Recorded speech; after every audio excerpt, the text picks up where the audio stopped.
Pansamantalang di napapanood ang TV5 at mga TV channels ng Signal sa digital TV at cable dahil sa kasalukuyang technical difficulties.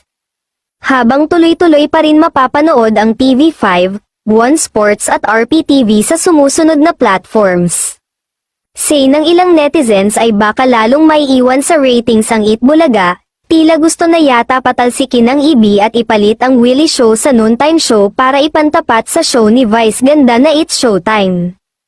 Hands-on nga daw talaga ang TV host na si Willie Revillame para sa paghahanda sa bago niyang programa na ipapalabas sa TV5.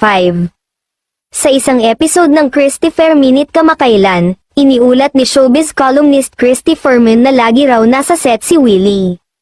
Si Willie Revillame, napaka-hands-on, ganyan siya palagi, basta ginagawa na ang set ng kanyang programa, nandun siya palagi, saad ni Christy. Nagpapabili pa siya ng lechon, tapos sabay-sabay silang kumakain ng mga karpintero, sa totoo lang, hands-on talaga siya, wika niya. Dagdag pa niya, dapat ganon talaga, pati dressing room niya, hands-on talaga siya, dahil malapit na ilang tulog at gising na lang, matatandaang kamakailan lang ay formal nang ipinakilala ang unang tatlong, Win Girls, na magiging co-hosts ni Willie sa kanyang pagbabalik telebisyon, dagdag pa ng kolumnista, mukhang maraming netizens ang nag-aabang sa show ni Willie kaya naman hindi malabo na baka sa mga susunod na araw ay mapagpalit na ito ng time slot ng Itbulaga.